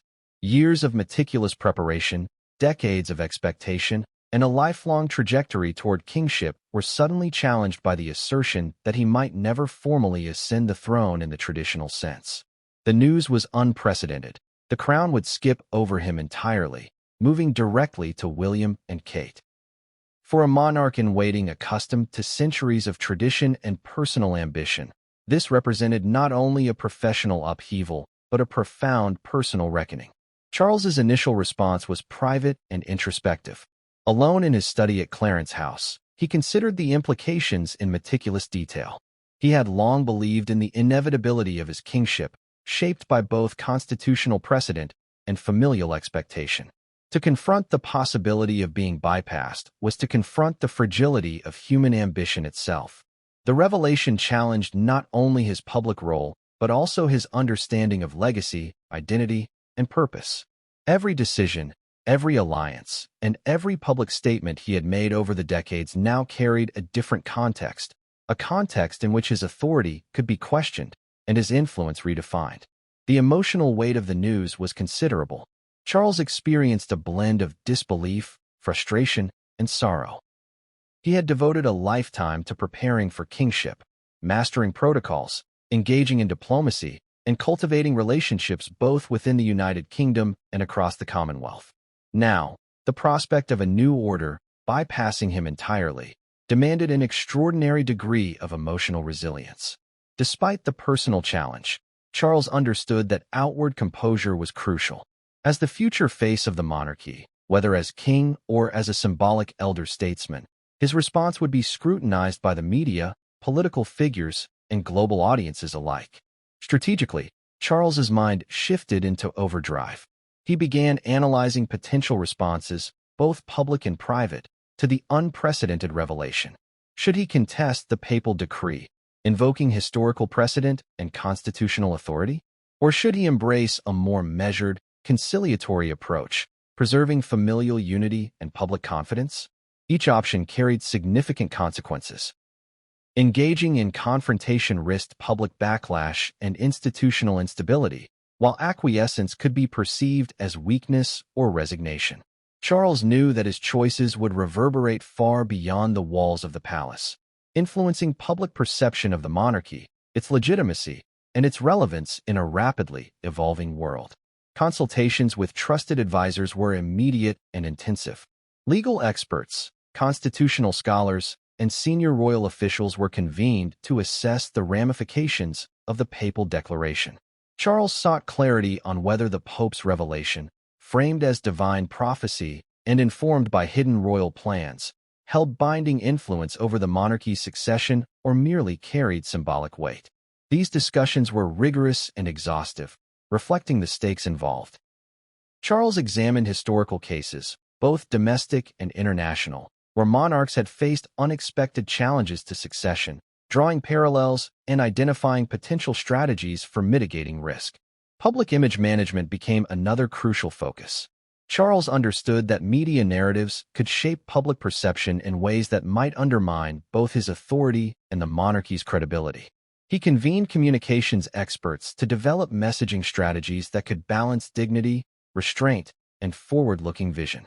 Every public statement, every engagement, every ceremonial act would need to be calculated to reinforce the monarchy's stability, reassure the public, and convey confidence despite the uncertainty. This delicate balancing act required both strategic foresight and emotional intelligence, as missteps could trigger speculation, criticism, and controversy. Emotionally, Charles grappled with the relational complexities inherent in this new reality. His relationship with William and Kate, previously defined by mentorship, guidance, and familial hierarchy, now required recalibration. While he recognized their legitimate claim under the papal revelation, he also felt a natural tension arising from the sudden reordering of roles and expectations. Balancing personal feelings with public responsibility demanded careful navigation, as any overt conflict could damage both familial unity and institutional stability. Charles also considered the broader implications for the Commonwealth. Monarchs serve not only as national figures, but also as symbolic leaders for diverse populations across multiple nations.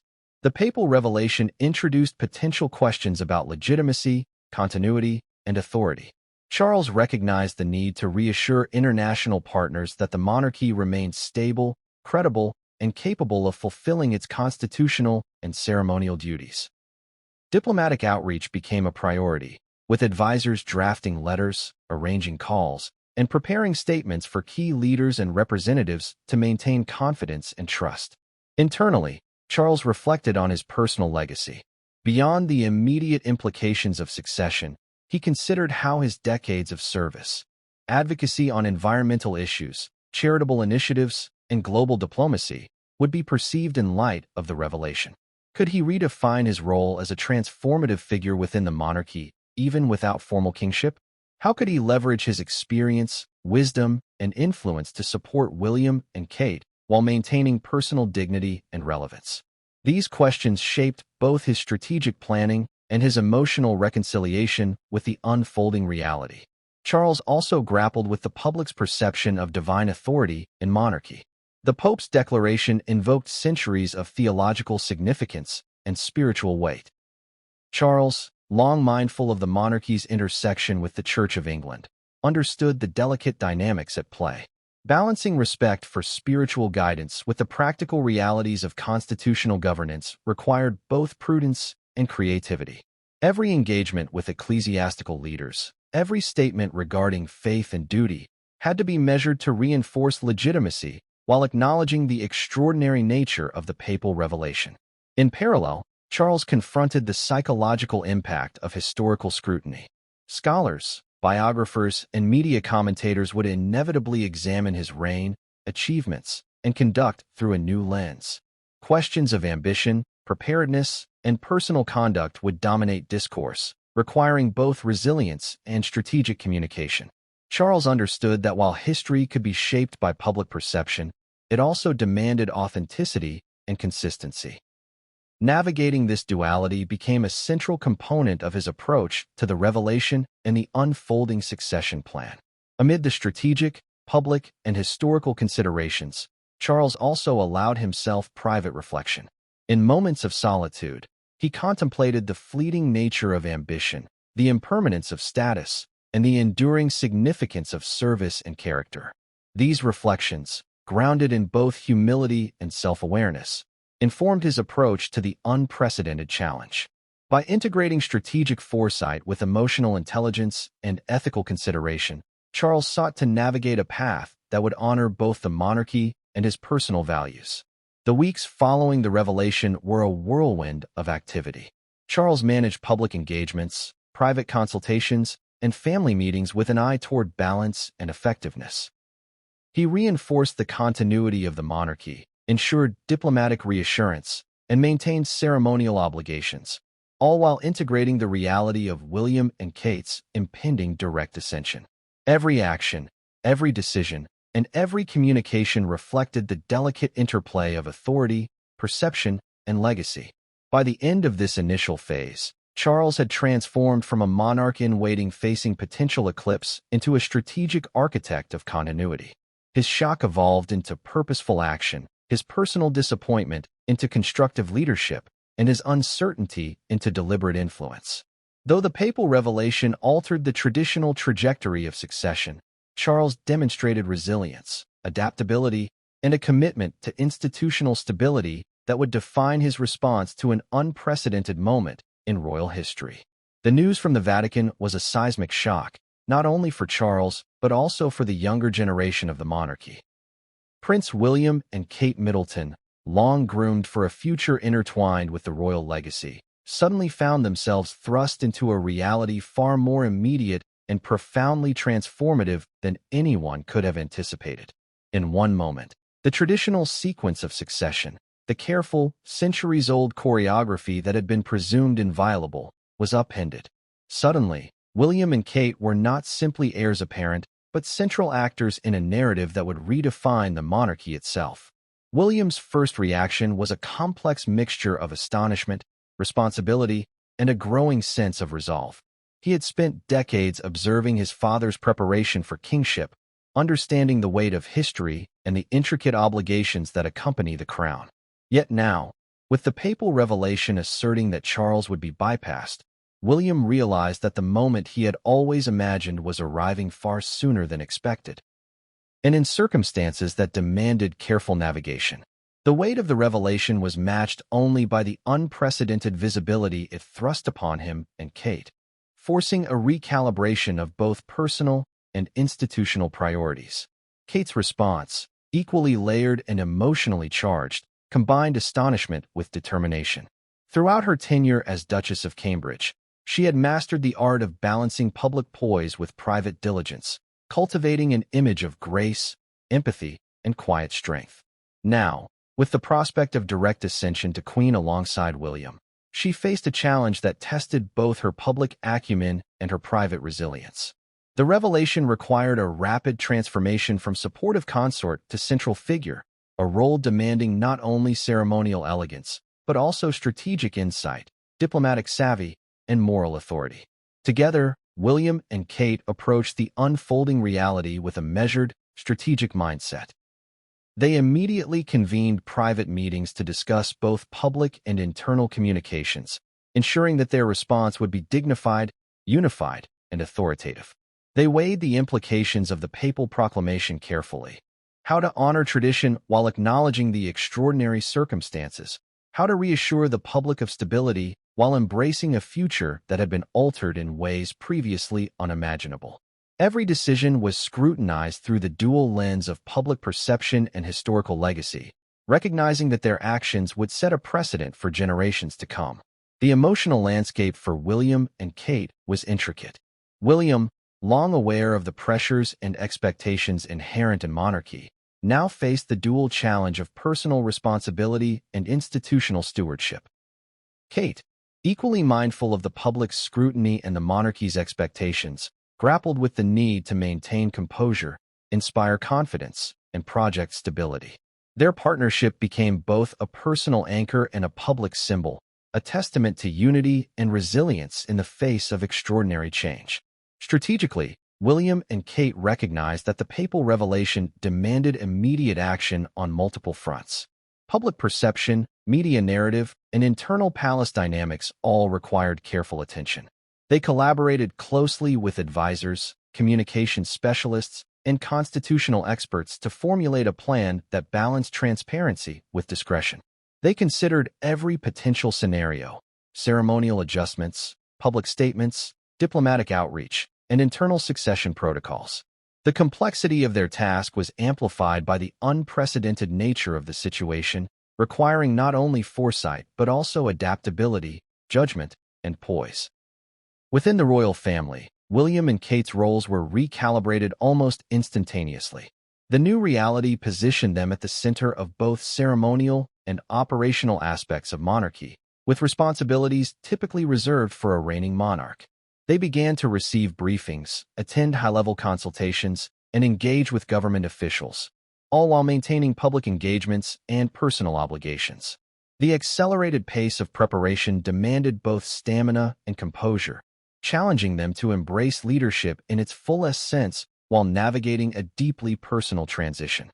William's approach emphasized both pragmatism and vision. He recognized that the monarchy's credibility depended on continuity, public confidence, and moral authority.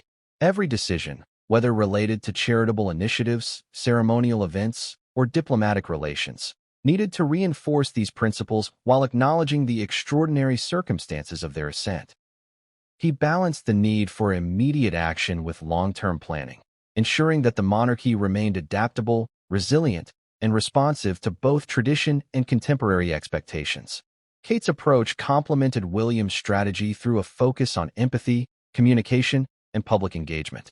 She recognized that the monarchy's relevance relied heavily on its ability to connect with the public, embody social values, and inspire trust.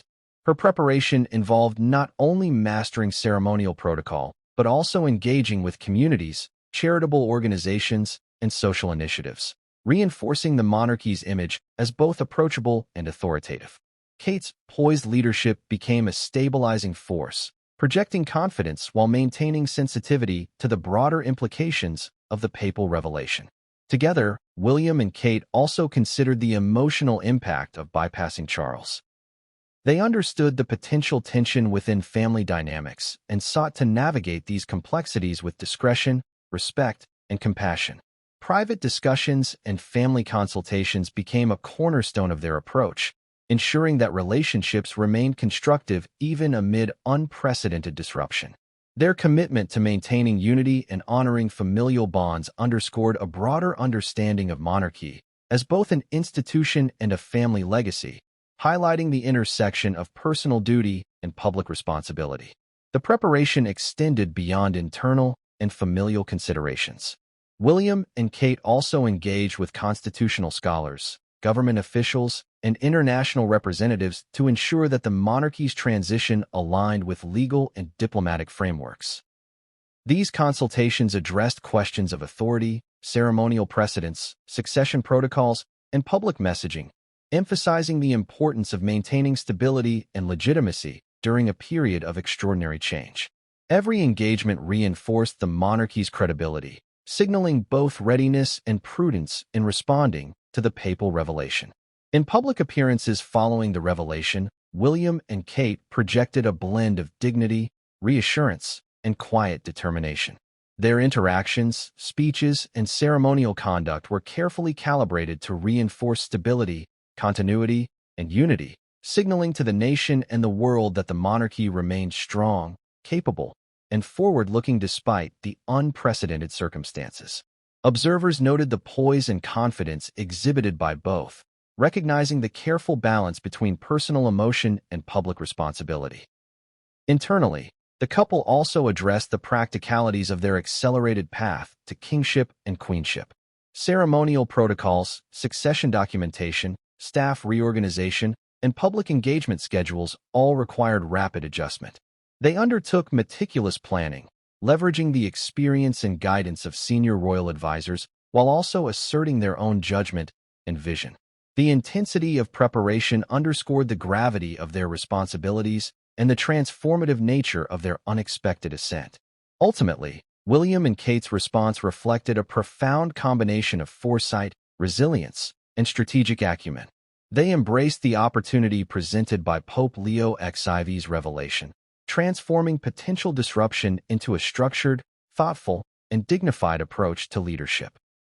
Their actions highlighted both personal maturity and institutional awareness, ensuring that the monarchy remained credible, authoritative, and capable of navigating unprecedented change. By the end of this initial period, William and Kate had moved from surprise and reflection to strategic action and visible readiness. Their focus on preparation, family unity, public perception, and institutional integrity set the stage for a historic transition, positioning them to assume the throne with both competence and grace. The revelation that the crown would skip Charles became not a crisis, but a catalyst for measured leadership, foresight, and a renewed commitment to the monarchy's enduring legacy. The revelation from Pope Leo XIV did not remain confined to the hallowed walls of the Vatican or the royal palaces of Britain. Within hours, the news had spread like wildfire across global media, social networks, and every imaginable communication channel, igniting a public reaction that was as intense as it was unprecedented. From the bustling streets of London to the remote villages of Scotland, citizens and observers alike grappled with the implications of the startling announcement. King Charles would be bypassed, and Kate Middleton, alongside Prince William, was poised to ascend directly to the throne. Media outlets around the world scrambled to respond, each crafting headlines designed to capture attention, convey urgency, and spark debate. Newspapers printed special editions with covers declaring the news in bold, dramatic language. Online platforms experienced record-breaking traffic as readers clicked feverishly to learn the details, often consuming the story in real time as new facts emerged. Social media exploded with discussions, memes, and viral videos, creating a dynamic, unfiltered commentary that both reflected and amplified public sentiment. Every tweet, post, and video contributed to a digital chorus that shaped the perception of the revelation in ways traditional reporting alone could not. Among the general public, reactions were diverse, nuanced, and deeply emotional. Some citizens expressed awe and admiration at the idea of Kate Middleton ascending directly to Queen, praising her poise, charitable work, and public demeanor as qualities befitting a monarch. For these observers, the papal revelation represented a positive disruption, a modern reimagining of succession that emphasized merit, character, and public service.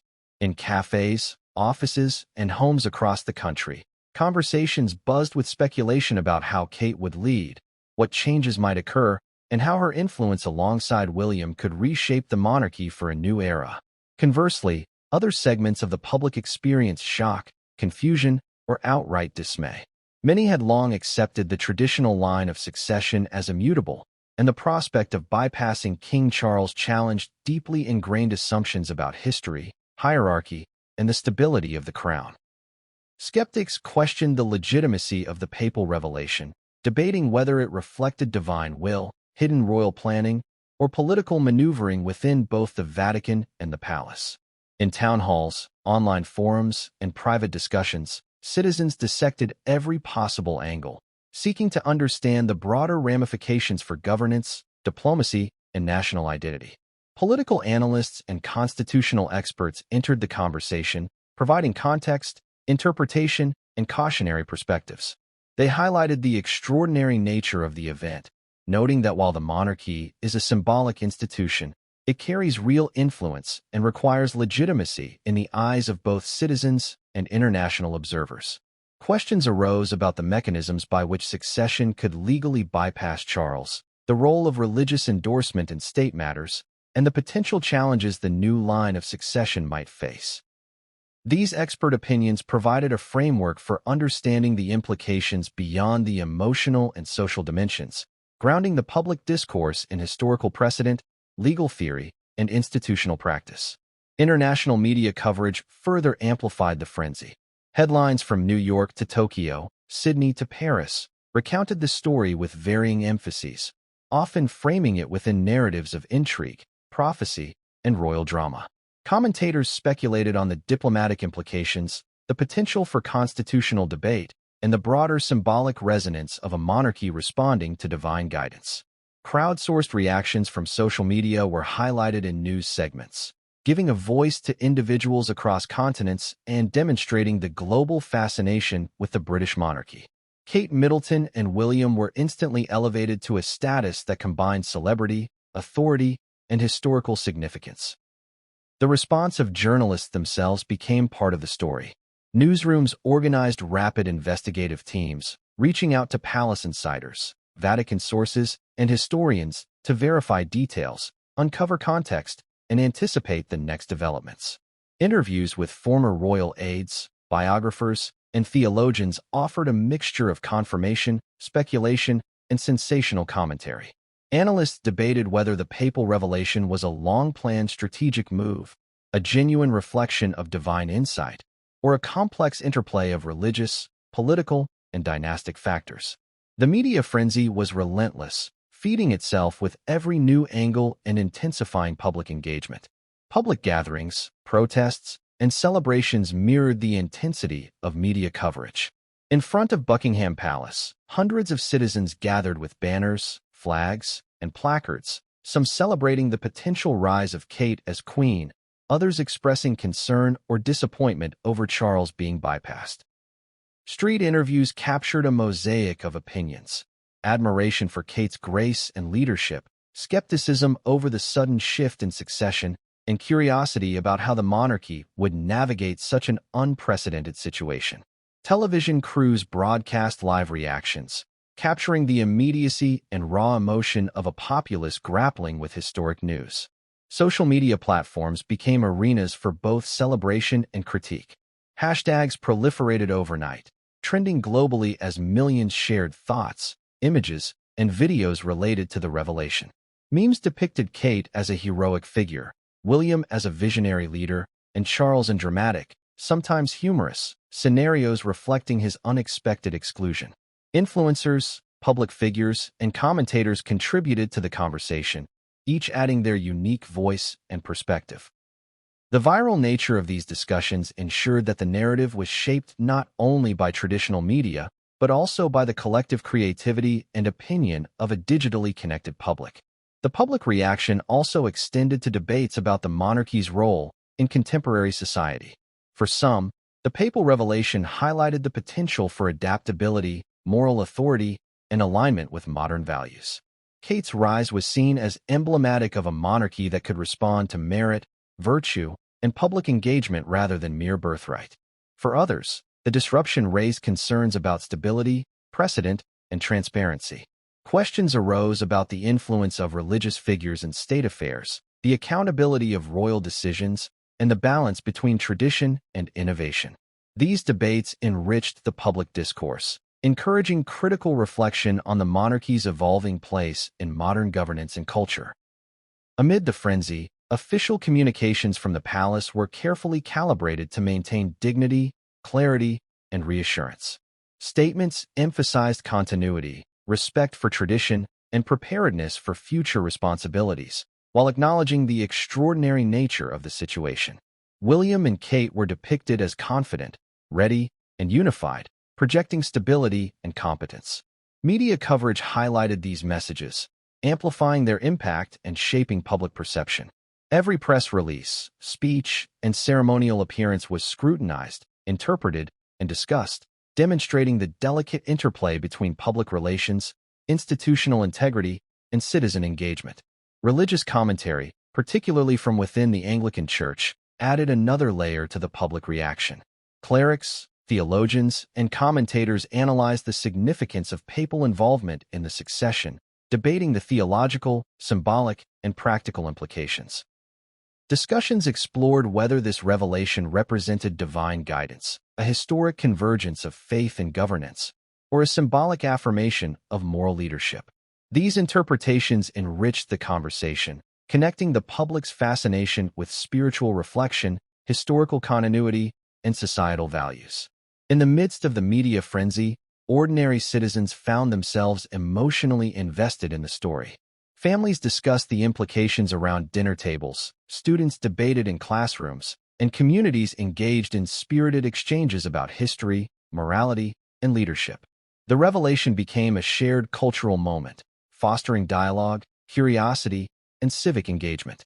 Citizens expressed admiration for Kate's resilience, empathy for Charles's predicament, and fascination with the unprecedented nature of the announcement, collectively contributing to a vibrant, multi-layered public discourse. Across the United Kingdom, the story prompted reflection on generational change, historical precedent, and the evolving nature of monarchy. Citizens considered how the monarchy's adaptation to extraordinary circumstances could shape national identity, cultural heritage, and social cohesion. Discussions explored themes of leadership, fairness, and the interplay between personal qualities and institutional authority. The public's engagement was not merely reactive but reflective, demonstrating an awareness of the monarchy's significance and the complexities inherent in its governance. Ultimately, the public reaction and media frenzy surrounding Pope Leo XIV's revelation created a dynamic, multifaceted narrative. From awe to skepticism, celebration to critique, the announcement elicited deep emotional, intellectual, and cultural responses.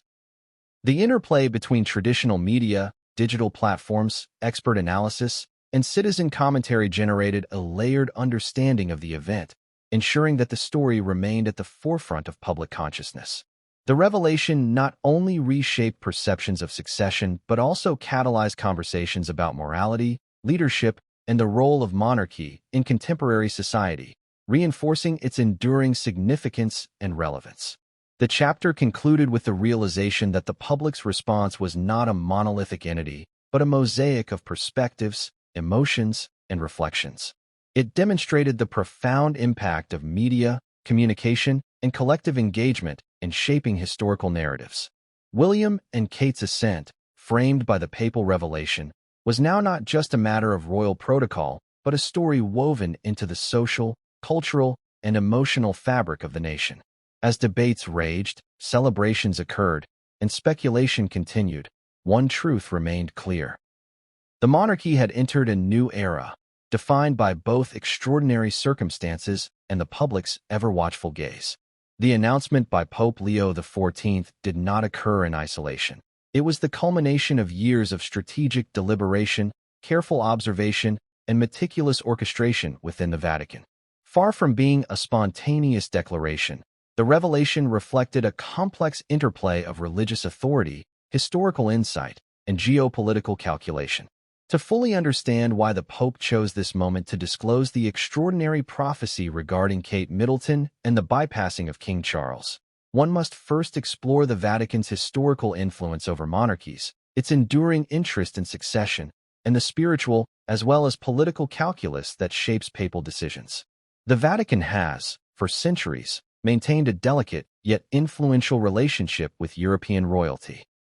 From mediating dynastic disputes to endorsing coronations, the papacy's involvement in royal affairs has often been both subtle and decisive. This historical precedent provides context for Pope Leo XIV's announcement, illustrating that the Church's engagement in succession matters is neither unprecedented nor arbitrary. By publicly revealing a divine prophecy that directly impacts the British monarchy, the Pope positioned the Vatican as a guardian of spiritual truth and moral authority, asserting the Church's continuing relevance in the modern age. Historical records indicate that papal interventions in monarchical succession have often coincided with periods of political uncertainty or societal transformation. The current scenario, marked by shifting public perceptions of the monarchy, generational change, and global scrutiny, represents a unique convergence of factors that may have prompted the Vatican to act decisively. Scholars and historians suggest that the timing of the announcement is significant, aligning with both internal church priorities and the broader political landscape of the United Kingdom. By carefully choosing the moment to reveal the prophecy, Pope Leo XIV maximized the impact of his message while ensuring that it would resonate across religious, cultural, and national contexts. Beyond historical precedent, the Vatican's motivations are deeply intertwined with the Church's vision of moral governance. Pope Leo XIV, known for his intellectual rigor and deep understanding of European history, reportedly viewed the succession crisis as an opportunity to assert a moral framework for leadership. By endorsing Kate Middleton's ascent alongside Prince William, the Pope emphasized qualities of virtue, public service, and ethical responsibility as guiding principles for rulers. Sources within the Vatican suggest that the Pope saw in Kate a figure capable of embodying these values, offering a counterbalance to the traditional, sometimes controversial, trajectory of hereditary succession.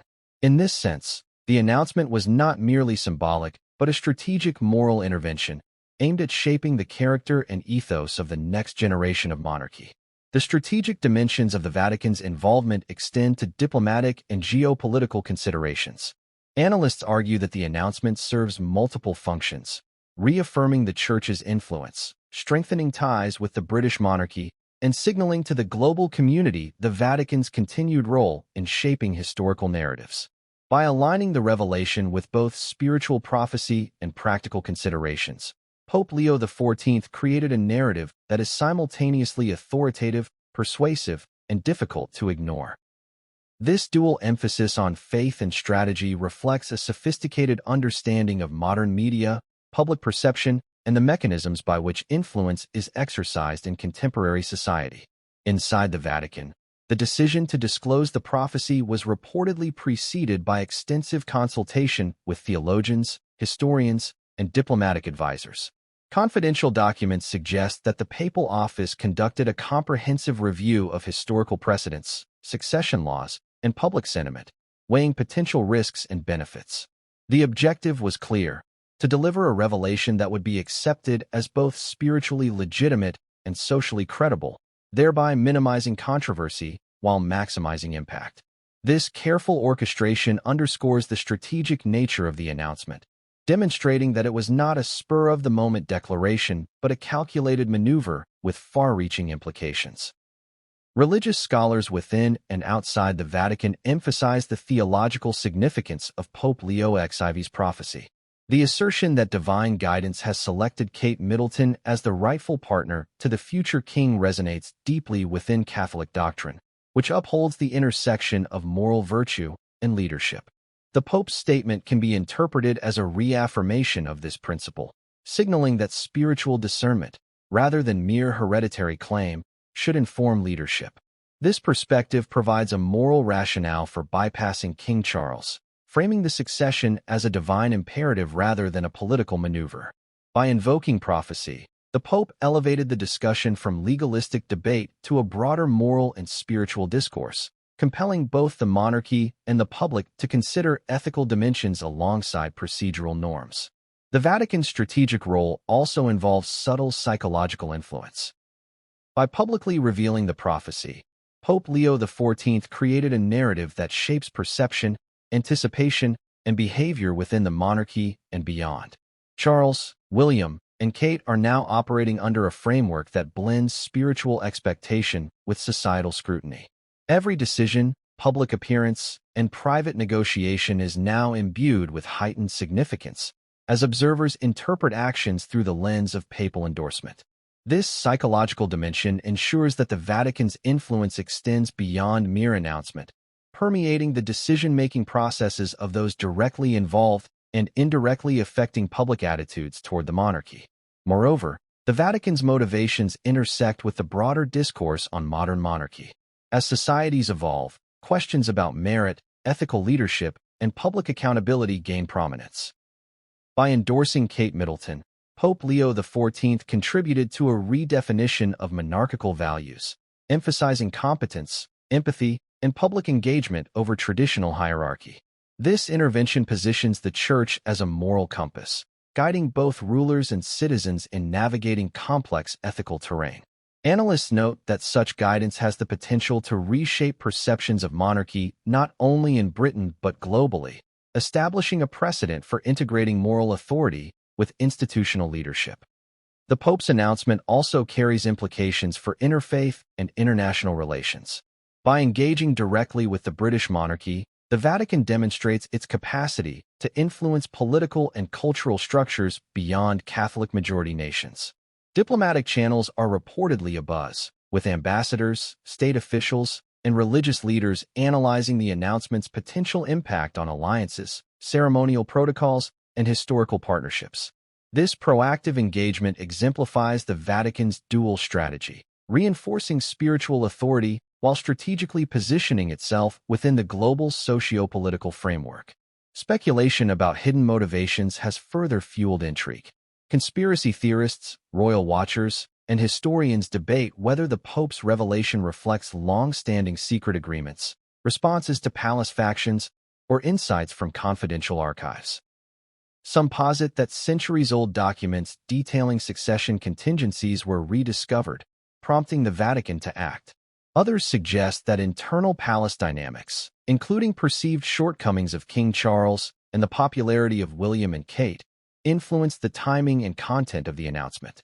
While speculative, these interpretations underscore the layers of complexity surrounding the Vatican's strategic involvement and highlight the careful balance between secrecy, influence, and transparency. In parallel, the Vatican's communication strategy demonstrates an acute awareness of modern media dynamics. Pope Leo XIV's statement was released with precise timing, framing, and ceremonial gravitas, ensuring maximum visibility and credibility. News agencies, broadcasters, and digital platforms disseminated the message widely, often accompanied by analysis, commentary, and contextual background. The Pope's approach illustrates a sophisticated understanding of information dissemination, recognizing that the impact of revelation is amplified by narrative construction, media framing, and public engagement. This coordination between message and medium enhances the Vatican's influence while shaping the discourse surrounding monarchy and prophecy. The chapter also explores the reactions within ecclesiastical circles. Clergy, theologians, and Vatican officials expressed varying interpretations, balancing reverence for papal authority with critical examination of historical precedent and doctrinal implications. Discussions emphasized the alignment of prophecy with ethical leadership, the symbolic resonance of Kate's ascension, and the moral lessons embedded in succession decisions. These debates enriched public understanding, bridging spiritual insight with societal relevance. By cultivating dialogue within the Church, Pope Leo XIV reinforced the legitimacy of his intervention while ensuring that ecclesiastical discourse remained intellectually and morally robust. Finally, the Vatican's strategic involvement has set the stage for profound institutional and societal transformation. The announcement positions the Church not only as a moral authority, but also as an active participant in shaping historical outcomes. By navigating the delicate interplay between tradition, morality, and modernity, Pope Leo XIV has redefined the parameters of religious influence, demonstrating that prophecy, strategic foresight, and institutional authority can converge to reshape societal structures. The long-term impact of this revelation will unfold in the coming years, influencing the monarchy, the Church, and the global perception of leadership, ethics, and legitimacy. Chapter 11 concludes with the understanding that the Vatican's role was both deliberate and consequential. Pope Leo XIV's revelation represents a confluence of historical awareness, moral vision, and strategic acumen. The announcement is not merely a statement of prophecy, It is a carefully orchestrated intervention with far-reaching implications for monarchy, society, and international relations. The Pope's calculated involvement has transformed the narrative surrounding Kate Middleton, King Charles, and William, ensuring that the Vatican remains a pivotal actor in one of the most extraordinary succession stories of modern times. The moment Pope Leo XIV's declaration became public, the world seemed to pause. News agencies, social media platforms, television networks, and newspapers erupted in an unprecedented frenzy. The revelation that King Charles might be bypassed in favor of Kate Middleton ascending directly to the throne alongside Prince William sparked a whirlwind of speculation, astonishment, and heated debate. From London to New York, Rome to Tokyo, global audiences were gripped by a story that combined elements of religious prophecy, royal intrigue, and geopolitical significance. The speed and intensity of the media reaction underscored the potency of the announcement and highlighted the intricate relationship between modern information dissemination and public perception. In London, the epicenter of the unfolding drama, media outlets scrambled to cover every angle of the revelation. Major newspapers dedicated front pages to the story, while 24-hour news channels ran continuous segments analyzing the implications for the monarchy. Journalists with decades of experience covering royal affairs found themselves navigating uncharted territory, attempting to reconcile centuries-old traditions with a modern papal intervention. Headlines varied from cautious speculation to sensational proclamations, reflecting the broad spectrum of editorial interpretation. Some emphasized the spiritual authority of Pope Leo XIV, framing the revelation as a moral directive with profound ethical implications. Others highlighted the dramatic palace politics at play, framing it as a coup against King Charles orchestrated under the guise of prophecy. Social media, of course, amplified the frenzy exponentially. Twitter feeds, Instagram stories, TikTok videos, and YouTube channels erupted with commentary, memes, and speculation.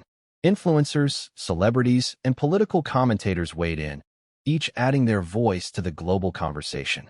Hashtags related to the prophecy trended in multiple countries simultaneously, demonstrating the speed with which information now travels and the power of digital platforms to shape collective consciousness. Public engagement reached levels rarely seen for a royal